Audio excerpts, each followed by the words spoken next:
네, 정치권 주요 이슈들 여야의 시각에서 짚어보는 정치 좀 아는 누나들, 두 분의 누나 최민희 전 의원, 진수희 전 의원 두 분 어서 오십시오. 네, 안녕하세요. 네, 오늘 이 진짜 정치 좀 아는 두 분께서 이 한반도를 둘러싼 지금의 이 복잡다단한 이 상황을 좀 날카롭게 파헤쳐 주시기 바랍니다.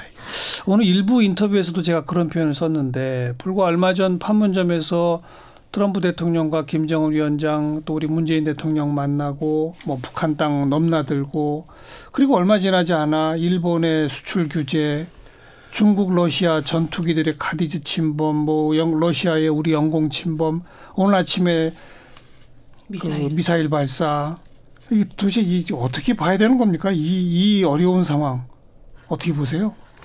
우선 정치가 국민들이 좀 불안하시지 않겠습니까? 이런 말이에요. 혼란된 상황이.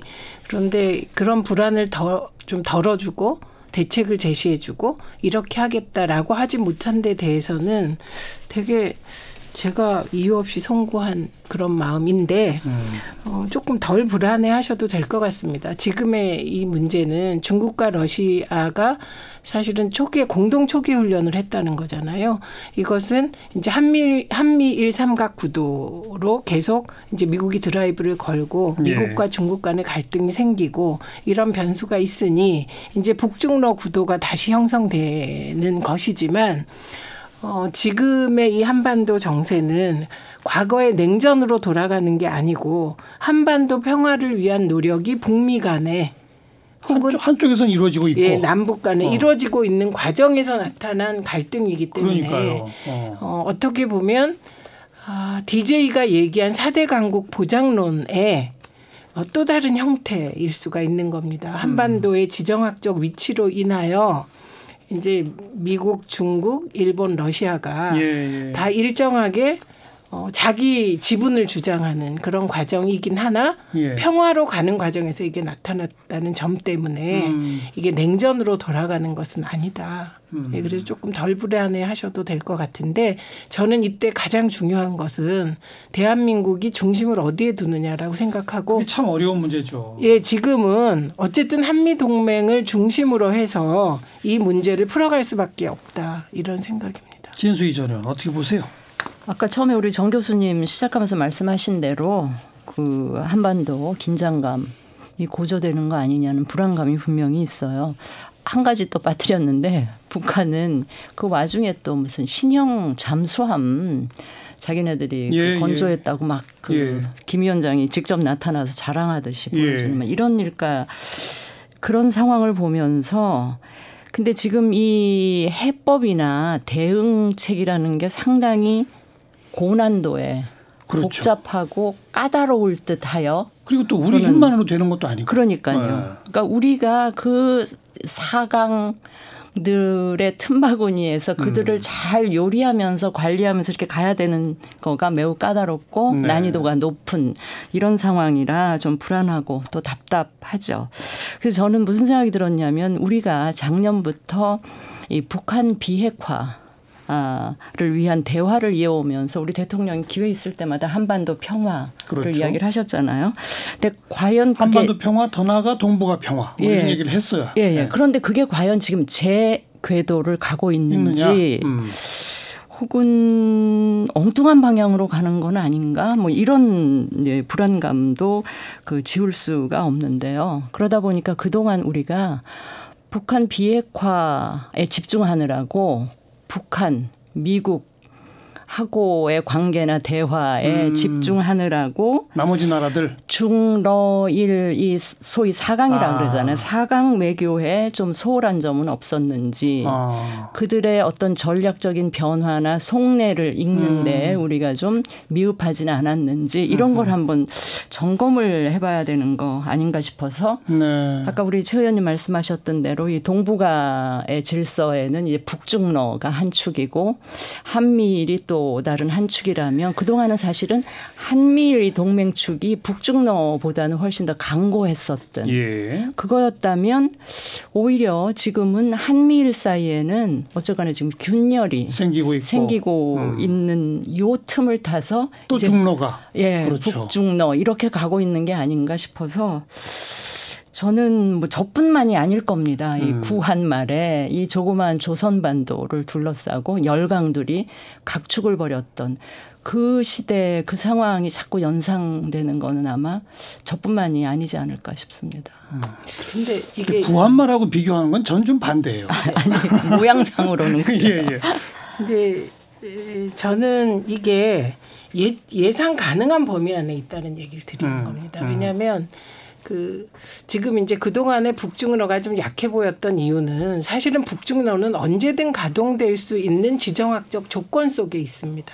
그러나 한미일은 미국이 멀리 떨어져 있고 또 사실은 일본에 대해서는 우리가 늘 좀 여러 측면을 생각해야 되는데 애증이 뒤섞여 있죠. 네. 그리고 한미일 삼각구도라고는 하지만 사실은 정확히 얘기하면 미일한 종속구도 속에 우리가 있었던 겁니다. 네네. 그런데 이제 문재인 정부 들어서서 진짜 한미일 삼각구도로 가는 과정이고 이 과정에서 일본과의 마찰은 있을 수 있겠지만 사실 이 한미일 삼각구도의 동인이 일본에서 나왔다기보다는 미국에서 나왔기 때문에 제가 한미동맹을 굳건히 하는 것이 중요하다 이렇게 보는 지점이 있습니다.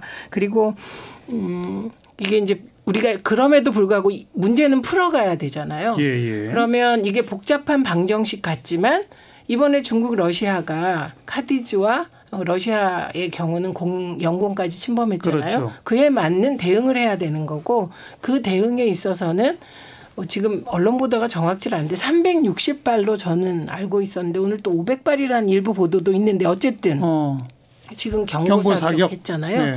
그 다음에 하면 그건 경고사격이 아니라 격추거든요. 경고사격 다음은 격추다. 그렇죠. 그러니까 가장 강력한 대응을 지금 한 겁니다. 그리고 이 부분은 뭐 이제 자유한국당 일부에서도 긍정적으로 평가하기 시작했고 미국도 긍정적으로 평가하고 있고 이제 그렇게 대응해야 되고 또 일본 문제는 일본 문제대로 또 우리 원칙을 가지고 풀어나가다 보면 방정식 풀 때 어렵지만 하나하나 풀다 보면 풀리는 그런 문제이다. 그러니까 중요한 것은 이게 예측 가능한 틀 안에 있다. 4대 강국 DJ가 얘기한 4대 강국 보장론의 내용 안에 있다. 이게 중요한 것 같습니다. 예측 가능한 틀이다라고 하는 거는 어떻게든 풀어낼 가능성은 있다는 얘기인 거죠. 우리의 영역 바깥에 있으면은 손 쓸 수가 없는 건데 그건 아니라는 말씀이신 거죠. 진수희 전. 제가 보기에 좀 희망 섞인 전망인 것 같고요. 물론 좀 그런 감도 있습니다만. 근데 늘 그 얘기 하잖아요. 외교라는 거는 뜨거운 가슴으로 최선을 향해서 가지만 늘 최악의 상황에 대비해야 된다. 이런 게 이제 너무나 뜨거운 가슴, 너무나 긍정적인 낙관적인 전망만으로는 부족한 게 아닌가. 그 최악의 상황에도 늘 준비하고 뭔가를 마련하는 그런 노력을 보여야 되는데 그 노력이 모르겠습니다만 제 눈에는 잘 안 보이는 것 같아서 이번에 최악의 상황이 뭔지가 궁금해요. 이번에 보세요. 이 정부의 대응을 보면 저는 정부의 대응 중에 국방부하고 청와대나 여당에 대해서 좀 다른 평가를 하고 싶은데 하나하나 해보세요. 군이나 이 국방부는 잘했어요. 이번에는 그 매뉴얼대로 이제 경고 사격도 하고 적정하고 신속하게. 그래서 그거는 평가할 만한데. 합참의장이 직접 지휘했다는 거 아닙니까? 네. 그런데 그 이후에 청와대나 여당의 대응에는 좀 납득하기 힘든 게 여러 가지가. 청와대하고 러시아 무관 이야기 옮긴 거? 러시아 무관 얘기만 듣고 청와대 그것도 홍보수석이 그렇게 지레 발표를 해서 결국은 러시아 쪽의 공식 입장이 그게 아니라는 걸로 나오고 거기서 이제 국방부가 또 반박하고 이런 상황도 좀 납득하기가 힘들고요. 그다음에 이거는 사실 우리 영공이 뚫린 거잖아요. 어쨌든 그런 상황이었는데 청와대 차원의 NSC 회의 또 열리지 않았다는 것도 제 입장에서는 좀 납득하기가 힘들고요. 그다음에 이제 여당 입장도 그동안 일본의 수출 규제에 관해서는 매우 신속하고 강경한 어조로 대응을 하던 여당도 그 러시아, 중국 두 나라의 그 합동훈련 그 비행기들이 전용기가 그것도 우리 영공에 들어왔는데 그거에 대한 규탄이나 이런 거는 없이 독도를 언급한 이제 일본에 대해서만 그 비난을 하는 입장을 발표하고 하루 지나서 이제 그거에 대해서 미온적이다라는 비판이 나오니까 이제 마지못해 입장이 나온다든지 이거는 좀 저로서는 납득하기가 힘들고요. 보세요.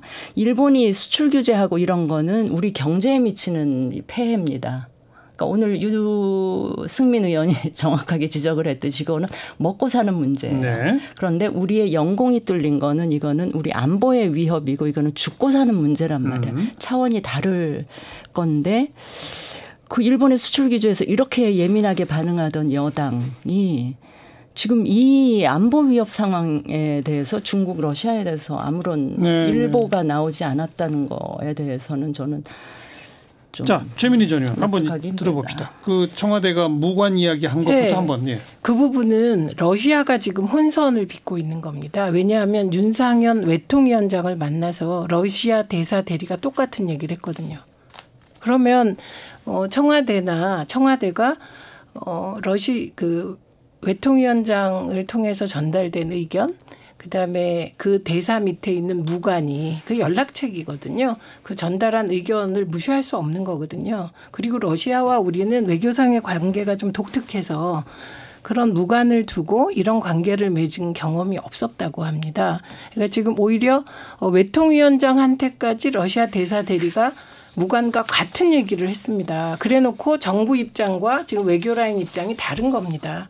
그러니까 이 부분에 대해서는 저는 청와대를 비난한 일이 아니고 러시아가 그런 엇갈린 행보를 하는 이유를 따져야 된다 우선. 그게 일본이다? 보고. 네, 그게 일본입니다. 그런데 그걸 일본이라고 하는데 동의하는 분들 가운데서도 네. 청와대가 그것도 담당 부서가 아닌 홍보수석실에서 그 발표를 한 것에 대해서는 이건 조금 문제 있지 않느냐는 지적까지 있기 때문에 한번 제가 옮겨드리면. 그러니까 왜냐하면 그때 홍보수석이 그 발표한 내용 쭉 보시면 이걸 그대로 얘기했어요. 무관이 이런 얘기를 했다. 그러나 러시아 정부의 공식 입장은 아직 확인하지 못했다. 그거를 서브 그 얘기할 때 했더라고요. 그러니까 바로 그런 점에서 너무 섣불렀던 거 아니냐는 지적인 거죠. 뭐 그거는 외교안보를 담당하는 국가안보실 같은 곳에서 종합적으로 판단한 후 발표가 있었어야 정상 아니냐. 근데 이런 지적. 아니 그랬다면 그거 이제 나중에 평가할 때 뭐 그런 평가가 나올 수 있는지 모르겠습니다. 그런데 사실을 확인해가는 과정에서 언론의 요청이 있었기 때문에 들어온 것까지의 사실을 얘기한 거예요. 그리고 그리고 거기에 단서를 달았습니다. 나중에 백프리핑 보면 그다음에 지금 민주당의 논평이 없었다고 하셨는데. 독도에 대해서 일본이 영유권 주장하면서 끼어들었잖아요. 그때 동시에 같이 논평을 냈습니다. 러시아 비판도? 네. 러시아 비판도 같이 했고요. 이건 정부가 단호히 대응해야 된다. 중국과 러시아에 대해서. 그게 나왔는데 아마도 이게 언론에서 잘 다루어지지 않으면 전달이 잘 안 된 거가 아닌가 이런 생각을 합니다. 저는 이 상황뿐만이 아니라 그런 때가 많았어요. 무슨 얘기인가 하면 이번에도 만약에 NSC 회의가 열렸더라면 그 회의는 위원장이 아마 대통령이시잖아요. 예. 그러면 그 결과문 같은 거는 청와대 대변인이 발표할 수도 있어요. 근데 매번 이런 사안에 대해서 청와대에서 나서서 뭔가를 하는 게 그래서 청와대 정부라는 이야기를 듣는지도 모르겠다. 그리고 좀 더 극단적으로 이야기하면 뭔가 좀 좋은 발표는 청와대가 나서서 하고 좀 곤란한 발표 내용이 되면 그거는 이제 부처에 이렇게 미루는 게 아닌가. 이번에도 그 무관이나 러시아 대사 대리가 했다는 얘기는 나쁜 게 아니니까. 러시아가 잘못을 인정한 거니까 대변인이 대변인도 아니죠. 홍보수석이 직접 나와서 대변인도 아니고 발표를 하다가 그게 아니라는 러시아의 공식 입장이 나오자 그걸 반박하는 거는 또 국방부에서 반박 성명이 나오고 이런 상황을 보면서 이것도 제가 보기에는 썩 정상적이지 않아 보여요. 근데 뭐 그게 뭐가 그런 지적은 할 수 있으나 최민희 전 의원이 얘기한 것처럼 1차적으로 문제는 러시아가 내부적 혼선을 보이는 것 그거부터 따져야 하는 건 동의할 수 있는 거 아니에요? 그거는 동의해요. 그렇죠? 그런데 저는 이런 문제가 나오면 좀 부처가 나서서 책임지고 뭔가를 하고 그게 잘못되거나 하면 나중에 청와대가 끼어든다든지 알겠습니다. 나서는 건 몰라도 매번 이렇게 아무튼 지금 이 복잡한 한반도 정세 전반을 지금 다 얘기거리를 나누다 보니까 딱 부러지는 논쟁이 벌어지지는 않고 있는데 논쟁거리 하나를 제가 던지면 조국 수석의 SNS 등등을 가지고 해가 떠도 친일 프레임, 달이 떠도 주고. 친일 프레임. 이런 어떤 프레임을 자유한국당에서는 왜 친일 프레임을 만들어서 국민의 감정만 자극시키느냐 이런 반응이 나오고 어떻게 생각하시는지 한 말씀씩 들어보죠. 우선 저는 자유한국당이 초기에 조국 수석은 자유한국당을 겨냥한 게 아니었습니다. 보시면 그 흐름이 있는데 조선일보 일본어판 얘기한 거예요. 그리고 조선일보 일본어판을 보면 일본 참의원 선거 결과를 새벽 2시쯤에 확인해 보신 분들은 그 내용이 어떤 건지 다 알고 계십니다. 일본 신문 같아요. 일본 입장에서. 예, 그렇게 글을 쓰고 있거든요. 그리고 한국어판의 제목과 일본어판의 제목이 달랐고요. 다르다는 거죠. 네, 다를 뿐만 아니라 근데 그건 상업주의일 수도 있고 그런데 어쨌든 일본 취향에 맞춘 일본어판이거든요. 그러니까 국내 여론을 정확히 전달하는 게 또 조선일보 일본어판의 역할인데 그런 역할이 아니라 일본 취향에 맞춰주는 그러니까 일본 신문 같다는 얘기가 나온 거예요. 그런 얘기를 한 겁니다. 그런데 그게 이제 나중에 어떻게 이게 막 비화되면서 조국 수석이 자유한국당을 향해서 친일이라는 얘기를 한 적이 한 번도 없습니다. 자유한국당한테라고 말하지 않았죠. 그렇죠. 예. 그런데 그런 적 없습니다. 언급을 하지는 않았지만 이건 누가 들어도 아닙니다. 그거 하나하나 살펴보십시오. 조선일보가 저는 조선일보를 일본어판 겨냥했다. 그거는 맞다고 봅니다. 그리고 또 하나는 의제 설정을 해나가는 과정이 우리 사회가 되게 왜곡돼 있어서 보통은 언론이 제대로 된 의제 설정을 하는 건데 언론이 그런 친일적인 의제 설정을 했을 때 누군가는 바로잡아야 하는데요. 조국 수석이 얘기하기 전까지는 바로잡은 단위가 없었습니다. 제가 확인한 바에 따르면 그냥 일부 모니터 결과나 이런 게 나왔을 뿐이거든요. 그래서 저는 조국 수석이 하는 것이 가장 효과적이었기 때문에 대통령의 참모로서 지금 이 상황을 바라보는 그 프레임 설정이 잘못됐다고 보고 조선일보가 잘못했다고 보고 의제 설정을 제대로 했다고 봅니다. 진수희 전 의원 어떻게 보세요? 저는 그 조선일보 기사건에 관련한 SNS는 한 건이고요. 그 밖에 지금 44건을 며칠 동안에 썼다는 거 아니에요. 근데 그 대표적인 그 글들을 보면 그 내용이 저는 오롯이 일본을 향한 것이면 뭐 홍보수석이 아니라 민정수석이 한 얘기라도 제가 받아들일 수도 있는데 보면 일본을 핑계로 결국은 야당이나 이 정부를 지지하지 않는 좀 비판적인 국민들을 향한 것이 훨씬 더 제가 보기엔 더 많아요. 그러다 보니까 이 편가르기 아니냐 총선 전략 아니냐라는 의심을 사기에 저는 충분해 보이고요. 이게 모르겠습니다. 총선이 얼마 안 남았기 때문에 총선에는 도움이 될 수 있을지 모르겠으나 과연 대한민국의 국익 안 그래도 힘든 우리 국민들의 민생에 무슨 도움이 될까라는 생각이 들고요. 저는 이 소위 경제전쟁이 언젠가는 끝나겠죠. 끝나면 빨리 끝나야죠. 설사 우리가 승자가 된다 하더라도 우리가 안아야 될 폐해가 엄청나게 클 거라고 봐요. 그런데 과연 그 폐해가 정치인들이나 조수석한테 돌아가겠냐. 난 그분들한테는 아무런 경제적인 손실이나 재산상의 불이익이 전혀 없을 거예요. 오롯이 힘든 거는 우리 힘든 국민들이기 때문에 저는 조수석 같이 대통령을 모시는 참모 입장에서 아까 적절했다고 말씀을 하셨는데 저는 커다란 메시지는 대통령이나 외교부 장관을 통해서 나가면 되고 대통령을 모시는 참모들은 정말 물밑에서 비공개적이고 비공식적으로 외교 채널을 잡아내려는 그런 노력을 하는 게 훨씬 더 저는 바람직한 공직자로서의 자세다 이렇게 생각을 합니다. 뭐 제가 좀 추상화시켜서 두 분의 의견을 정리하면요. 우리 국민 사이에 두 시각이 분명히 있어요.